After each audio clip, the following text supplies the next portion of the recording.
Hey, folks, welcome to today's edition of Roland Martin Unfiltered, a packed show for you. The folks in Georgia are going to the polls today. The first day of early voting begins. But the folks with Black Votes Matter tried to take 40 black women to the polls, but county officials ordered them off the bus. They'll join us live from the road to explain what in the world is going on with voter intimidation there in Georgia. Also, folks, we're covering our next story, and we'll be dealing with what's happening again with voter suppression in other states, also giving you the deadlines, what's happening there as well. Also, what the hell is going on with these privileged white women who are losing their damn minds? And so a white woman in New York says a 9-year-old boy somehow, an 8-year-old boy somehow grabbed her butt. We have video. She's lying. Then you got some crazy white woman in St. Louis would not let a brother into the apartment building where he lived. She's looking for a job today. We'll have the video and break down those stories as well. Also, a story out of Little Rock, Arkansas, where a black man beat the cops today. All charges were dropped. 12 SWAT officers stormed into his apartment, knocked the door down, said he was selling drugs, and they had him on videotape. Except one problem, the brother had a bunch of cameras in his apartment. They're lying. We'll talk to him and his attorney, Ben Crump, right here on the show as well. And Kanye is supposed to sit down with Charlamagne the God for an interview talking about mental health. That's been canceled. I wonder why.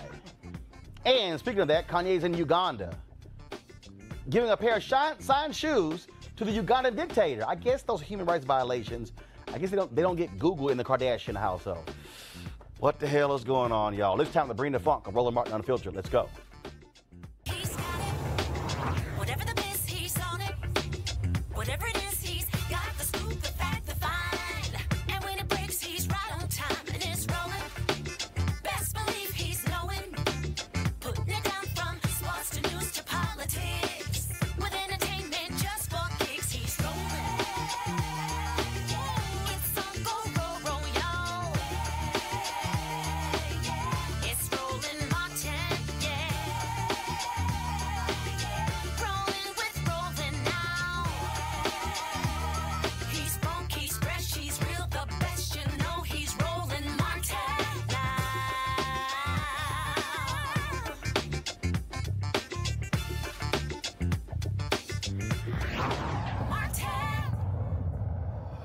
All right, folks, early voting began today in Georgia, and Republicans continue their efforts to disenfranchise as many voters as possible. We talked about, of course, last week how Brian Kemp, the Secretary of State, who's also running for governor, is doing his part to try to keep folks from voting.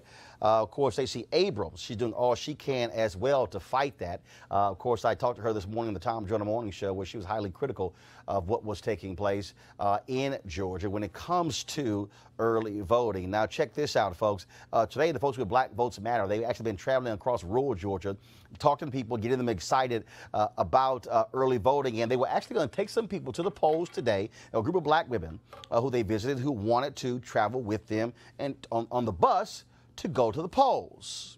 Well, something happened, and that is they got on the bus, but a county official made a call to the senior citizen center and said, take them off of the bus. What the hell's going on? Joining us right now live from their bus tour in Georgia, Latasha Brown and Cliff Albright, the co-founders of Black Votes Matter. So Latasha and Cliff, so what was the deal? So y'all are talking to people there. They are excited. They want to be on the bus. Then a phone call is made, and then get off the bus. Yep, that's exactly right, Roland. We were having an incredible time, and folks were literally dancing outside the bus, dancing to some James Brown, Black and Proud. Got on the bus, all excited to go vote. Even folks who had already voted were excited just to be on the bus and to be going along with their friends down to go vote. And all of a sudden we got a call of the person, our partner who was coordinating, got pulled off. They got spoken to. They basically said that they had the folks had to come off the bus. That the bus wasn't allowed. We didn't have the proper credentials, or it just wasn't allowed that we bring the folks to the polling place. And so, everybody got off the bus. We didn't want to fight it. We didn't want to get the folks at the senior center in trouble. We didn't want to create problems because that's not our purpose. But we did want to make sure. In fact, folks got even more fired up, honestly. And at the end of the day, we believe that the folks there, we already knew that they were going to go vote. But now And we already knew they were going to talk to their friends, but now they're even more fired up to talk to more friends and more family and to spread that story. And there's going to be an even bigger turnout because of that. So what was meant to be intimidation and voter suppression is actually going to wind up having the opposite impact. Latasha, here's the deal, though. It's very simple. Anybody could drive anybody to the polls. It's not like you have to be a voter registrar to drive somebody to the polls.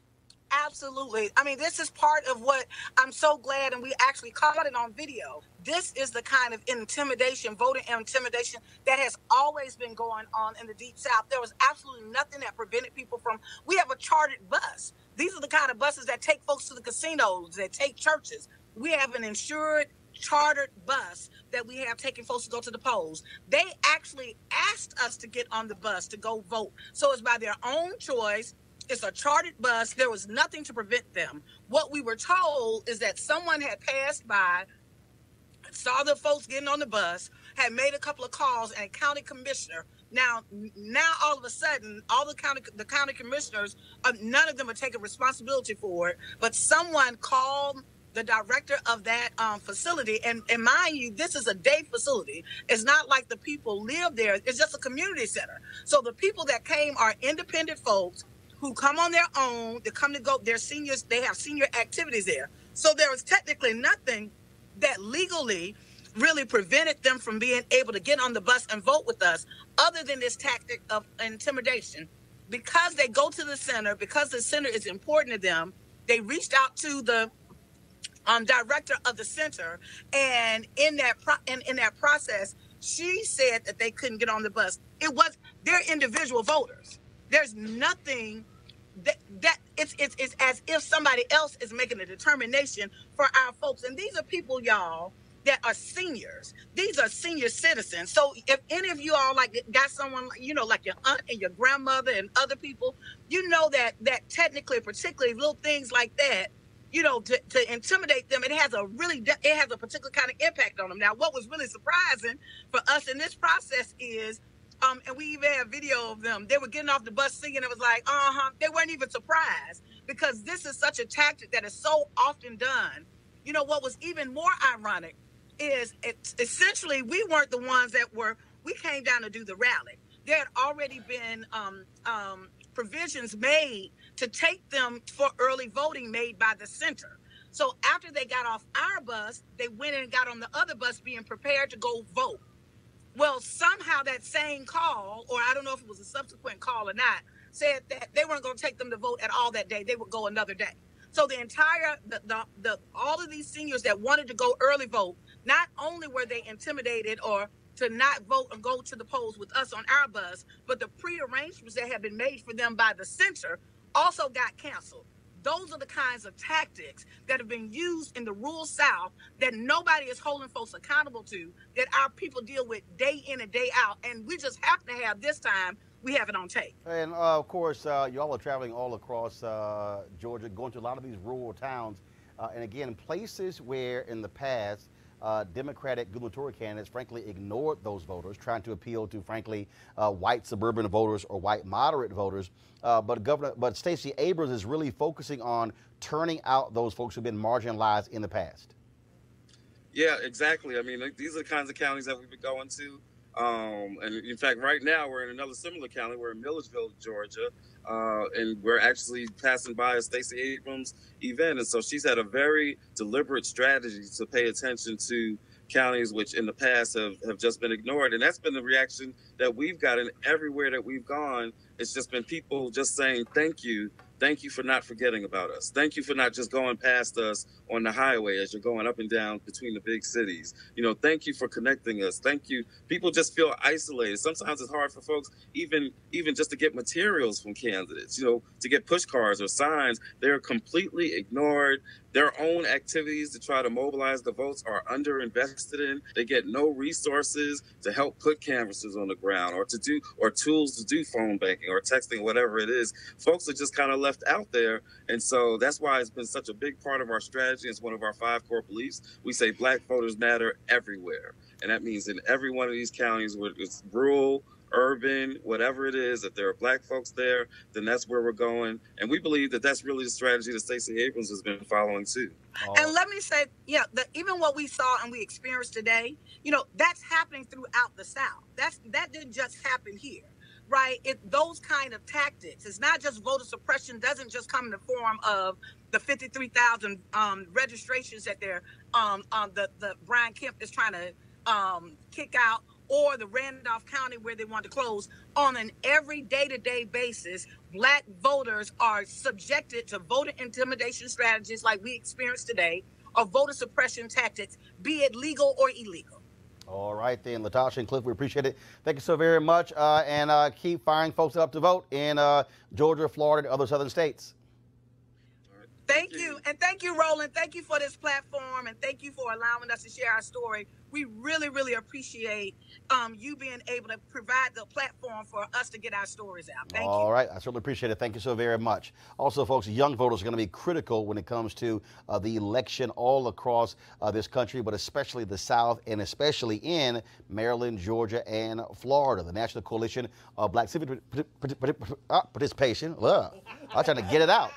They are really focusing on those young voters between now and November 6th. Joining us is Melanie Campbell, of course, who leads the organization. Melanie, so explain this HBCU challenge. Hey, thanks, Roland, and so a shout out to my sister Latasha and Cliff, and just know, we got your back. Black You Vote, which is the youth-led arm of the coalition, has something we do every other year called the HBCU and Community Challenge. This year we did it as a GOTV and quite frankly, voter protection challenge. Is led by the young people. I guess I'm still in that category, right, to talk about it, but we have young people in all of our states and with all of our partners. One of my partners that's in the room is Cleola Brown with APRI as an example, and we're actually engaged in young people getting their peers. It's a peer-to-peer model where they go and they use pledge cards. This year it's been upgraded to use text messaging to encourage young people to vote, but also encouraging young people to become poll monitors for just some of the stuff that we've been sitting here talking about. And so it's just another tool that they created through Black You Vote to help young people encourage them, each other. It's a peer-to-peer model. Amari Foster, you're one of the organizers for Georgia Stand Up. You're joining us via Skype. And what are you seeing, what are you hearing there on the ground? Can you hear me? Amari? All right, looks like we have some audio issues there. Yep. Melanie, you have actually been to Georgia, some other places. Yes. Are we seeing a level of activity that we have not seen in recent years? I was in Georgia for 10 days and actually was at Clark Atlanta University where I graduated some years ago. The energy is there. While I was in Georgia, Stacey Abrams is one of my young folks that used to be an intern for me, so I'm really honored and proud just to see her. Just on a side note, glad to see her leadership blossoming as it has. But young people are fired up, and this issue around those 53,000 voters that were not purged, but may not be able to vote.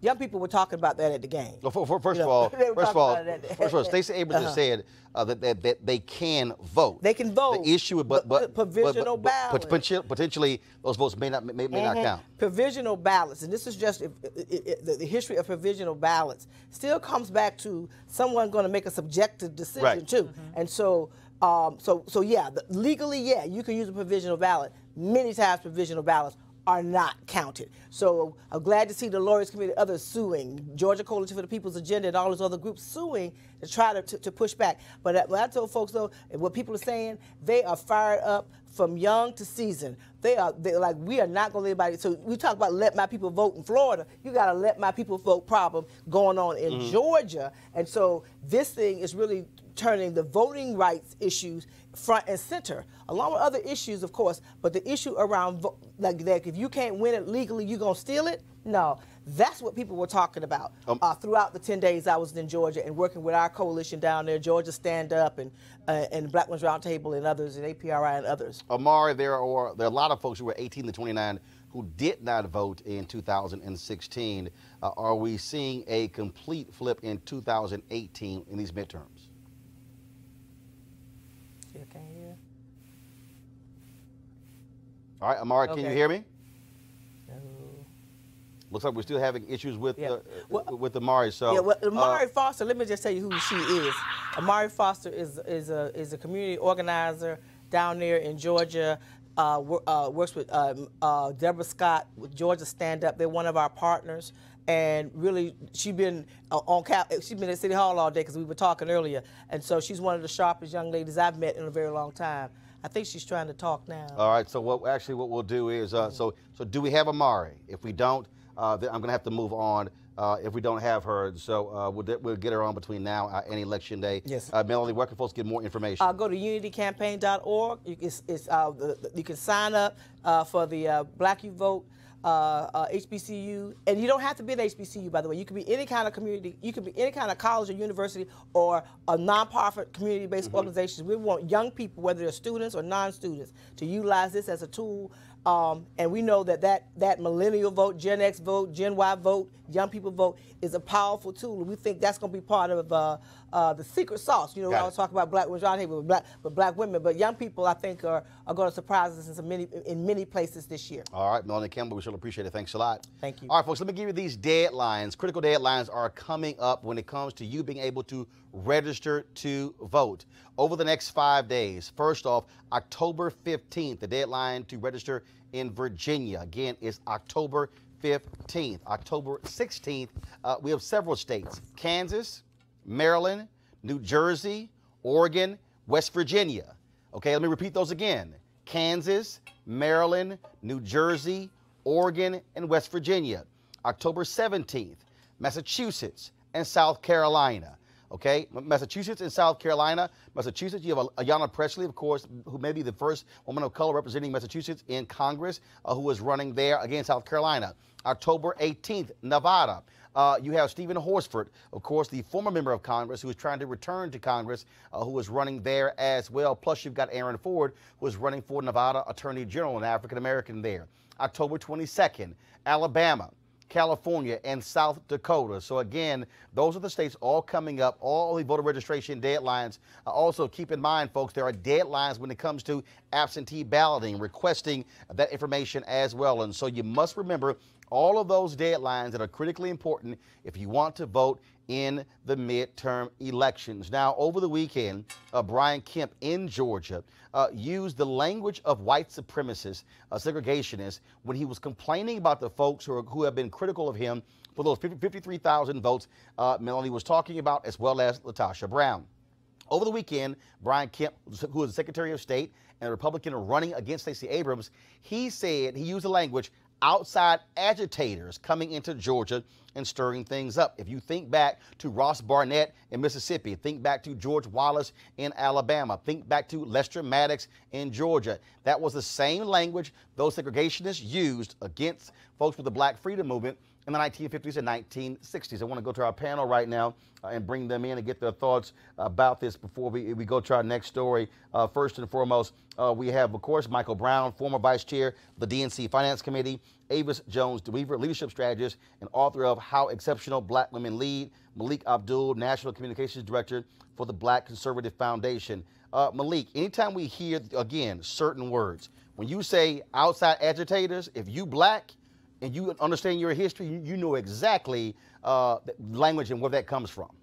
I disagree with that. I don't think there's any racial motivation or intent behind someone saying that they're outside agitators. If we can't say outside agitators when talking about a race, especially one that in Georgia that we're talking about, I mean, where are we now? Malik, you do know our history. Absolutely. When folks were fighting for the right to vote, when they were filing lawsuits demanding civil rights, and when the language of outside agitators was used to describe civil rights organizations who were complaining about being disenfranchised. You do know that history, correct? Absolutely. Okay. But But that doesn't mean that when he said what he said, what Kemp said, he had racial intent behind saying that. Okay, I so mean, it's a common phrase, outside agitators. No, it's not. Common phrase. No, actually, it's not. They are. It's not a common phrase. We talked about it. We're talking about it now here in the District of Columbia, where we're talking about outside interests who are trying to influence our. No. Outside interests. Interest agitator. Okay, Avis.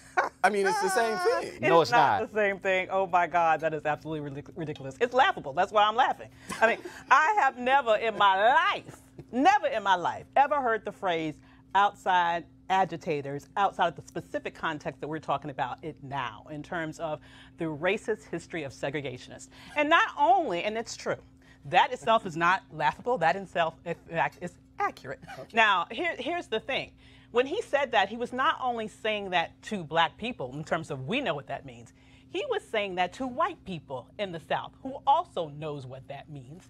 And so he was sort of giving a wink and a nod to his specific constituency saying, hey, I got this.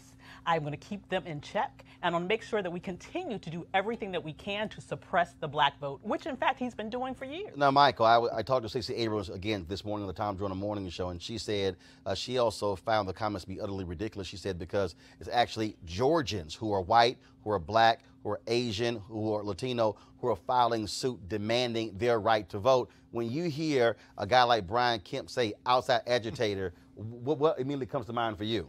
Well, I've never heard a white supremacist being called an outside agitator.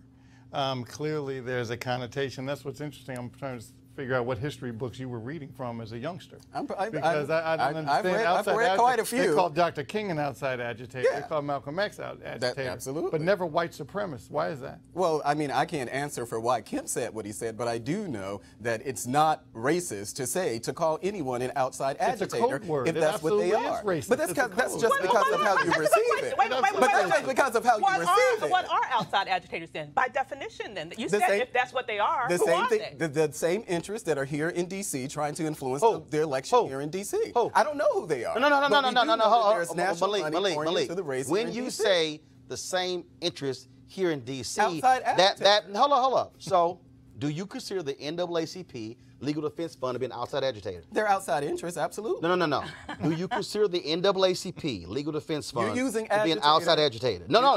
I'm using the words of Brian Kemp. Well, right, but there may have been other words that he could use. I would have said outside interest. Hold up. The NAACP Legal Defense Fund is a national organization. Right. So therefore, how are they an outside interest or agitator? If they were trying to influence an election here in D.C., I would actually consider them an outside. I'm sorry, you do know that the Lawyers Committee for Civil Rights Under Law, as well as Transformative Justice Coalition, as well as NAACP, Absolutely. LDF, you do know that they typically file lawsuits in different parts of the country, especially the South, as it relates to the voting interests of black people. Absolutely. So therefore, how are they outside if they're also representing black people in Georgia? They're still outside interests. So there are local interests and there's outside interests, or national interests, if you will. In the case in Georgia, what we're talking about here, we're talking about an existing law that was on the books. The same groups that sued Georgia. And actually, let me give you a little bit of history. You need to back it up.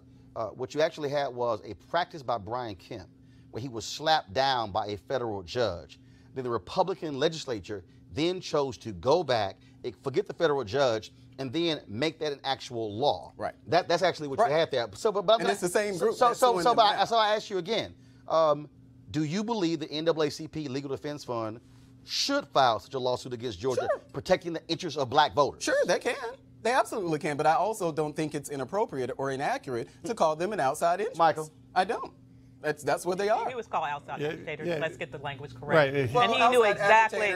Outside agitators are I would love for you to be able to quote an example where a white person or a person of color even used the word outside agitator to refer to white people, for example. I don't know of any other context. And when that specific phrase has been used, other than having it be used as a weapon against the interest of black people throughout our entire history, I have never heard it used in any other context. Can you provide me an example of that? We're talking about weapon. It's the same thing. Can you examine me an example of that? It's the same thing that Stacey Abrams doing, using this whole idea So I that take they're that to trying mean to you can't purge provide the an example. 52,000 people, using it as a weapon. It's dog whistle politics. Exactly. That's what I'm saying. But we do know that that's something that Abrams is engaging in. How so?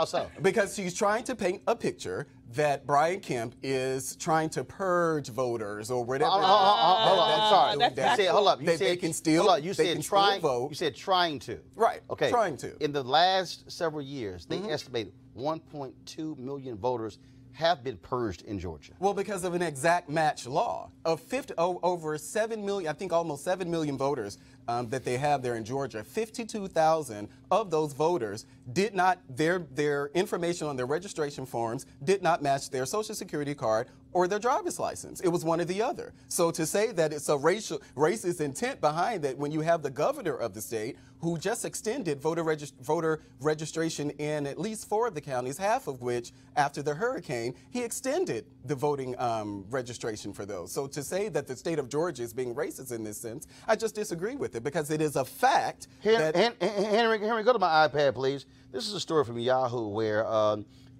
Joseph Crespino, professor of 20th century U.S. history and chair of the history department at Emory University in Atlanta. This is what he said. He said, Brian Kemp refers to his critics as outside agitators. You can't make this stuff up. He said that the term is heavily freighted with racially charged meaning dating to its use by pro-segregation leaders during the civil rights movement. The term outside agitators has a long and complicated history in Southern politics. It was first used by opponents of labor unions back in the 1930s and 40s, but it was quickly also applied to any kinds of groups that were advocating for greater civil rights and legal protections for African Americans. So it became common from the 1930s and 1940s onward for Southern politicians to label anybody who wanted to change the status quo in Southern politics as outside agitators and to dismiss movements for civil rights as being instigated by people from the outside. That's the head of the history department at Emory University, who might know a little bit something about Southern politics. Yeah, absolutely. I'm from Mississippi, so I know. So you from? Why not just acknowledge it was a racist thing to say? What I said was that I would not have used that word. I would Okay. have used outside interest. Just call it but I'm racist. not going to call it racist if I don't think that it's racist because Democrats feel that it's racist. No, but you think it's an interest, not an agitator. You're trying to change But I'm the using terms the of what words he said. interchangeably. But that's not what he said. But I'm using the words interchangeably. But it's not the same. Because But it's I not the believe same that that's thing, what he meant. But it's not the same. Okay, it may not be the same, but that's what I think he meant. All right. Saying that. I love how I think that's what he meant, but we know what he said. Well, hey. And I see, I focus on what he said and not what I think he meant, because when I hear what he said, damn it, I heard what he said. All right, folks, let's talk about what happened in Arkansas. Of course, where a cop gets in trouble, gets caught, everyone says just a bad apple. Well, what happens when you get a whole bunch of bad apples? Little Rock, Arkansas narcotics unit, folks, pretty rotten. They messed with the wrong brother. So check this out. It was an early morning no-knock drug raid at the apartment of Roderick Talley. He spent the next several months trying to figure out why the police did this. They might stick their knife into an abscess and then explodes all over the place.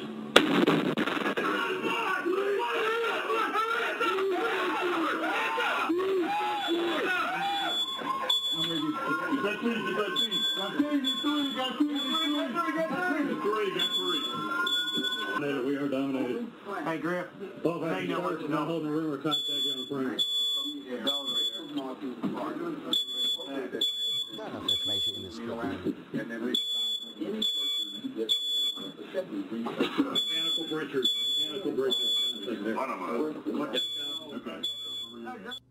So 11 SWAT officers blew his door open, accusing him of selling drugs. They say he was actually caught on videotape selling the drugs, except the problem was he wasn't home. Charges were dropped today. Robert Talley, thank goodness he had a security system in his apartment. He joins us right now with his attorney, Ben Crump. Roderick, I got to ask you, so they thought you were a drug seller? Yes, sir. Yes, sir. That's what they alleged. And so, again, so all of a sudden they bust into your apartment, accuse you of selling drugs, and they produce any evidence showing you selling drugs? Anything? No, sir. They didn't have any. No type of proof. Ben Crump, I don't quite understand this whole thing. And again, what gave them the legal reason to to blow his door open? Well, that's what is the issue, Roland. Grateful you have these type of phrases on America could fail. Actually, hold tight 1 second, Ben Crump. For some reason, we're skipping. So, guys, do me a favor. Get them on the phone so we can have a much clearer signal. I mean, I know we want to do it via Skype, but the problem is it's skipping. We're going to hear every third word of being crump. Get them on the phone and let me know when we have them on the phone so we can go right back to them so we can have a much clearer signal. I do want to do this story right now, though. A far-right Trump-supporting hate group, the Proud Boys, beat up some left-wing protesters on a Friday night as the New York City cops watched and did nothing. Now, they arrested 3 of the left-wing protesters, but none of the Proud Boys. But now, days after the video surfaced, now the NYPD says they have enough evidence to charge 9 members of the group with rioting or attempted assault. Maybe it's because the damn video went viral. Press play. Oh my God. Oh my God. No. Oh my God. No.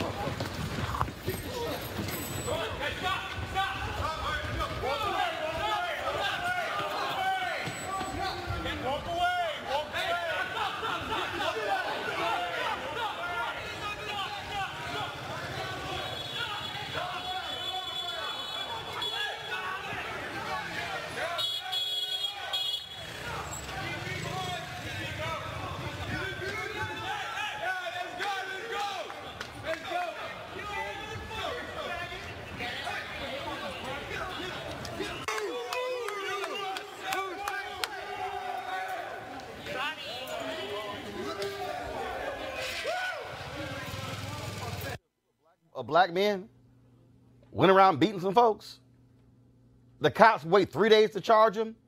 Here's what Gavin McInnes said. He, of course, is the founder of the Proud Boys. He said, quote, "I have a lot of support in the NYPD, and I very much appreciate that.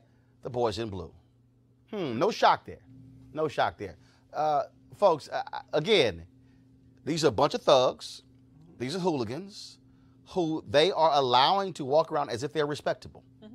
I'm not sure why they're doing that in New York City. I think it's the mayor, I believe, is a Democrat. It's a state run by a Democrat. I'm not sure why. I'm not sure why they didn't press those charges initially. But I wouldn't. Of course. What does that have to do with them being a Democrat? Well, you pointed out that it was a Trump supporter. You pointed out that the Proud Boys were Trump supporters. Who did? You said that in your initial. I said they were Trump supporters? Yeah, you said Proud Boys. You said they were Trump. Actually, no, I didn't. No, actually, I did. You might want to, but I mean, but the bottom line is here. That's nothing to do with it being a Democratic city. The reality is, if they're a Trump supporter, they're Trump supporters. Right. But the bottom line is, that's nothing to do with them being thugs beating on people. Sure does. And I'm glad that New York seems to have taken the right steps in pressing charges against them. Well, see, these are the same guys who's supposed to have the white supremacist rally here in D.C. I think about 3 of them showed up. Yeah, yeah. But yeah. But once again, we'll see, they're afraid to be around a bunch of black folks. Here's the reality. They are expressing an allegiance with the police. I mean, we know that this is behavior that we see oftentimes. When we saw what happened in Charlottesville, for example, how long did it take for many of those white supremacists who were out there sort of attacking people, brandishing weapons, shooting people, not even beyond the poor lady that was murdered, but their violent actions on the street. The police were just sitting there watching it, just like they were there to sort of view and not do anything to protect the opposing protesters that were there. I mean, it's as if, look, just like in Charlottesville, it's as if, Michael, these cops are going, we're good, we're just going to watch, see what happens. Can you imagine? Good thing for videotape and camera phones.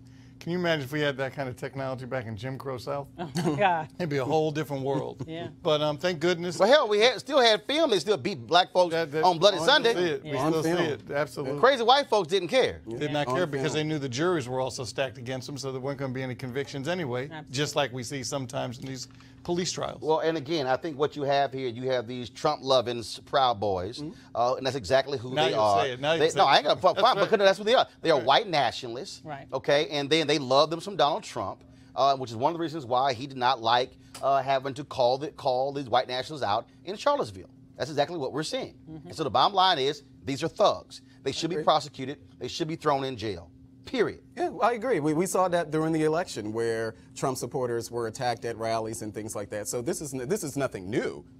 Because those I'm sorry, there are videotapes hold of up. that. We saw at the Trump supporters attacked at rallies. Videotapes of Trump supporters being blocked from going into events. And you know we also have lots of video of Trump supporters attacking other people. I'm not denying that. But because you didn't mention it. I just want to make sure. You're not in case you got a little cloudy there. So, because it's amazing how you just skipped over that. I wonder why. But we're not talking about those either. You never hear the conversations about things that happen to Trump supporters. Actually, we do, because I do recall covering what happened in Chicago when we tried to come there. I do recall when they had the rallies outside, even in California, we actually covered that. So actually, that's not true. But it's very scant coverage. And no, actually, it's not. But when you hear people talk about the things that happened during the campaign, they actually tend to not point those things out. Actually, they do. It's never in that. But I love the word you. But it's never in the discussion. You really want your Trump school of media with they.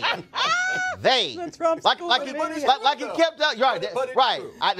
That's a good degree from Trump University. They. Yeah, we never. They can never define they, but we mentioned they. You know, this is a teachable moment, because this is the very definition of false equivalency. No, okay. Yes, it is. It's your definition. Because here's well, that's right, because it's the correct definition. Well, okay, because this is what happened. This is what we know. Because I have facts on my side, dear. Okay. We know that if you look at quantitatively, I'm not even going to respect that with an answer. Go ahead. We all know what happened and what didn't happen. We all know that your standard bearer, apparently the person that you're proud of, was telling people in his rallies to go and beat up people and offering actually to pay for them in terms of in case they were charged. We also know there were numerous. But you skipped over that, dear. Yeah, but he was wrong for saying that. I don't happen to remember anybody outside of Trump rallies offering anything like that.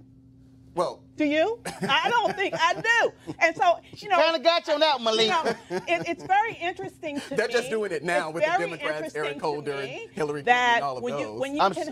They're doing what? They're just doing that now. Doing what? They're advocating for it now, the whole mob mentality. No, they're not. No, they're not. Yes, they are. The mob. The mob mentality. Hold on. Eric Holder advocating for the mob mentality. The mob mentality. Where are your facts? They're encouraging. No. Where are your facts? Well, we know Hillary Clinton just came out with her comments. We know. Hold on, what comment? We know Eric Holder. No. When they go high, well, what is it? When they go low, we go high, but we're going to kick them to the ground. Paraphrasing what Michelle Obama said, and even Michelle Obama had to come back and push back against Eric Holder. And so you with golf. Okay, all right. I just like your boys. Well, I didn't hear Donald Trump saying that. Did actually, the Republican. The Republican running for governor in Pennsylvania said that he was going to stomp his opponent in the face like with golf spikes. That's inappropriate. Okay, but I just want to make sure you heard that. Yeah, no, I know you might have been busy this weekend. You missed that news story. All right, let's go back to Little Rock, Arkansas with Ben Crump and Roderick Talley. We both have them on the phone now. Ben, you were about to make a point, again, in this case here, where, again, Roderick was dealing with cops there who somehow tried to say he was selling drugs, and they had no proof. No proof whatsoever, Roland. And in fact, what Roderick, he's a true real-life hero. He uncovered the pattern and practice of the Little Rock police falsely identifying people, making false statements on probable cause affidavits to get warrants of almost 95% of black people out of 150 people, Roland Martin, that they did no-knock warrant explosions and went into their houses. Most of them were completely innocent, and the other ones were young black men who they put in jail and prison based solely on this crooked informant who now has admitted that he was lying, and he's saying he was doing this at the behest of the police. So what you have, Roland, is them knocking in the doors with explosives to black women and men. The most profound example is a black woman who had no knowledge of what drug culture was. All those officers come in pointing guns at her and her little grandchildren and her son, and they're saying, "Where are the drugs? Where's the 8-ball? We know you got an 8-ball in here." She said, "I don't know what you mean. I don't play pool." And these are the things that they did. They preyed on poor black and brown people in Arkansas, and they did it over a 2-year span. It was Roderick Talley who refused to be a victim to this police corruption, and because he had a security surveillance video, he was able to expose the lie. So, Roderick, they dropped the charges. Any apology? I haven't heard anything from them at all. No apology from the cops, nothing from the city, the mayor, nobody? Nobody. The only thing I got was a bill from my apartment community for the damage the police did. So, so you have to pay for that? Yes, sir. Wow. So they knocked down your door, accusing you of selling drugs, no proof, but now you got to pay for all the damage they... First of all, how much damage did it cause? It's about a good over $1,000 worth of damage. Wow. Wow. Ben Crump, go ahead. And Roland, let Rod tell you in a brief narrative all about how this started. Rod, why don't you tell them just like you did before on the other statements? It was August the 10th, 2017, about 6:22 in the morning. And it was like the day I'll never forget because it changed my life forever. I woke up to a loud explosion and my front door landed on top of me, and Little Rock Police Department SWAT team coming in fully armed with guns, probably as long as their bodies, pointing them at my head, telling me that if I moved, that I would be shot. They all came in, and after they searched, brought K-9s in, I wound up going to jail. And at that moment, while sitting in jail, I realized that something that my mother had already told me, my mother who's now deceased, told me that to stand up and fight. And when I got out of there and got home, I reviewed my surveillance footage from my security system, and at that moment I realized that I would be able to do something that a lot of black men haven't been able to do, and that's be able to prove that the police told a lie. Wow. That is absolutely crazy. Ben Crump, I take it a civil suit's coming next. Absolutely, and not just a civil suit on behalf of Roderick Talley. Roland, they did this almost 150 times. We don't know how many more we've been able to prove. The same narcotic detectives have done this 150 times. And get this, Roland, they've only done it to about 5 white people, maybe about 20 Latino people, and everybody else was a black person they did this to. And all these affidavits are cut and paste. You can have the same affidavit. All they did was change out the black person's name. So this is a true major victory because they're now having to vindicate these black people who were put in prison falsely. They're going to get out of jail, and we're going to make sure they're compensated. And we want the prosecutor to hold these corrupt cops accountable. But it's a great day because so many black people around America, Roland Martin, and I know you cover all America with Unfiltered. How many black people say, I didn't do it? The police are lying on me. Well, today they have a new hero because Roderick Talley, a young man on his own, he was able to expose a system of corruption that proves they really were targeting black people to fake warrants to get affidavits just to put us in jail. Ben Crump, Roderick Talley, we certainly appreciate it. Take him to the cleaners. Hey, Mike Lowe, we are all on it, Roland. We're going to come back when they start letting some of these black people out of jail so you can talk to them. All right, we surely appreciate it. Thank you so very much. Thank you. All right, thanks a lot, Roger. You take care. All right, folks, going to a break right now. We come back. Crazy-ass white women. That's next. Roland Martin Unfiltered. Now, look, I'm a tech person. I love being able to email stuff and PDFs, you name that. But also, there are times when I have fans who want me to actually personally autograph a photo, which means you got to print it out. FreePrints.com gives you 1,000 4x6 prints every single year straight from your phone for free. You can print photos from Instagram, Facebook, and other sources. Now, very simple. You only pay a small shipping charge, no subscriptions or commitments ever. You can also get other size prints, and the photos are great quality. Now, I know some of y'all might be saying, okay, that doesn't happen. Well, when I went to the White House, one of the ushers there wanted me to autograph a photo. We took a picture, but she didn't have an email, and I had to also go to a store, print the photo out, out, sign it, and mail it to her. Well, with freeprints.com, I can print it right there from my phone. It'll be shipped to me. They're the #1 rated photo printing app in the world with more than 100,000 5-star reviews. It's available for iPhone and Android. Download for free, freeprints.com, and be sure to put in there when you heard about it, just say Roland. All right, folks, y'all be sure to go to freeprints.com. Again, put in Roland. Put in Roland when you do so. Okay. What the hell is wrong with white women? First, we got the white woman calling the cops on the brother who was trying to barbecue in Oakland.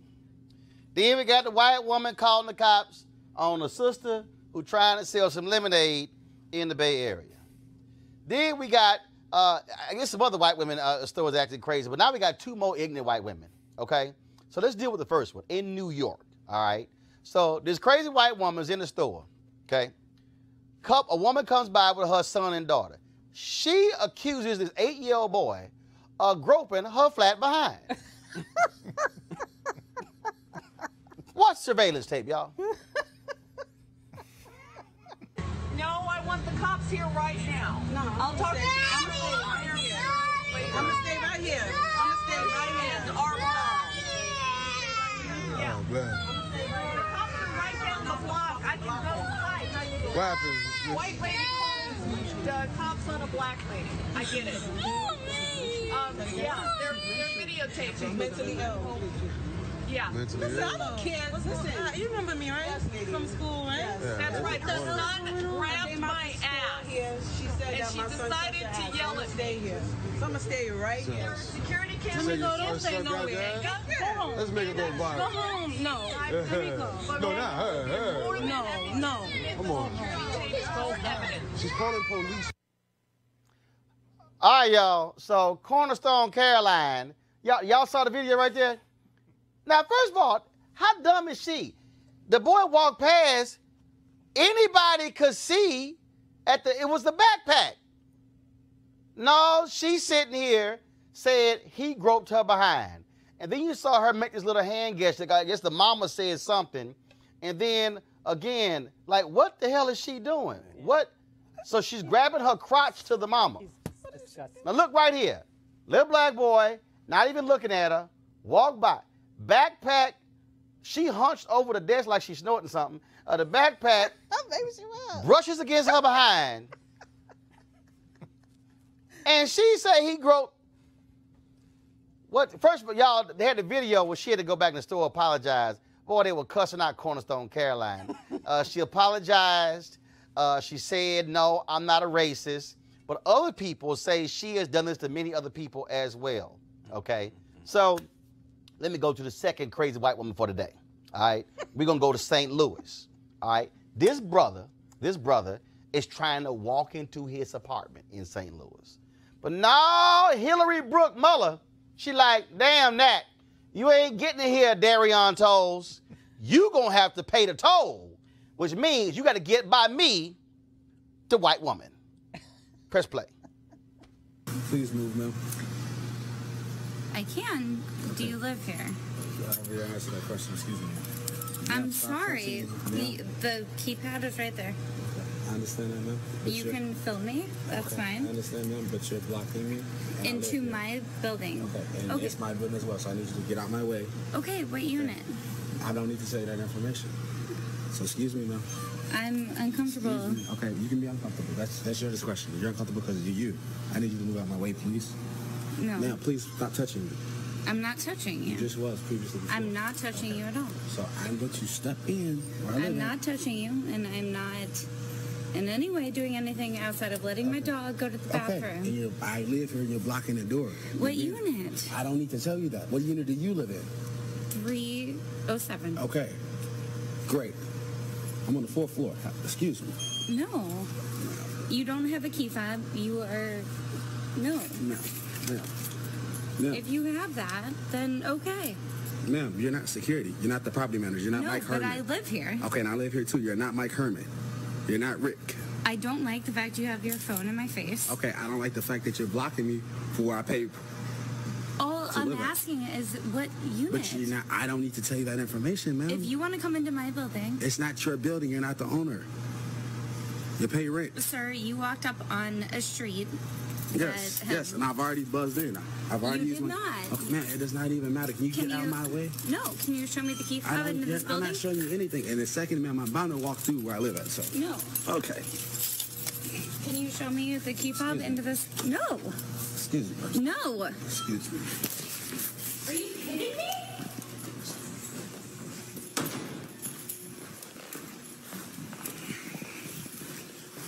Wow. Call the police, whatever you want to do. Where are you going?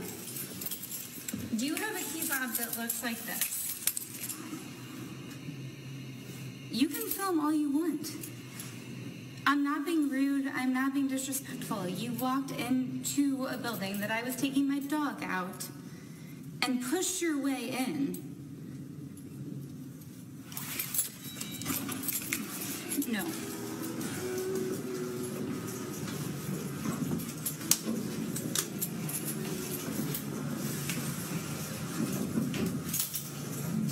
Who are you going up to the fourth floor to see?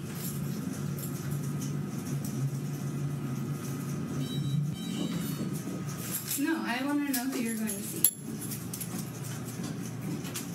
So now you're going to follow me? I am. Why? Because I would like to know who's friends and why you're here. Because I live here.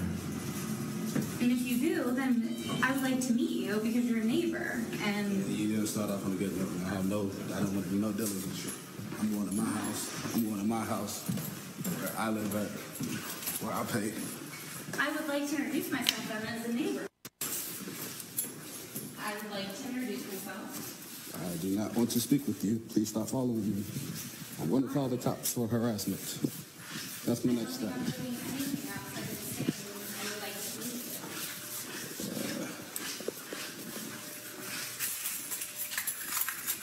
You just follow me all the way to my door. As a place. And you see my keys in the door. As That is so, that. As a record, I just want to say hi. Thanks, ma'am. How What is about your you? name? Wow.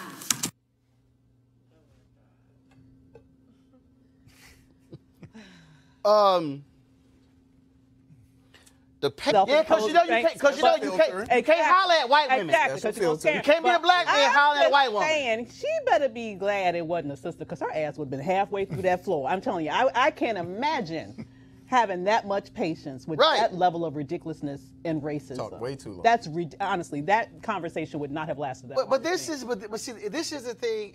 And what's crazy is white folks have gotten really emboldened. Mm-hmm. Now, I mean, and so now we can say what's causing it. But Malik, I don't understand.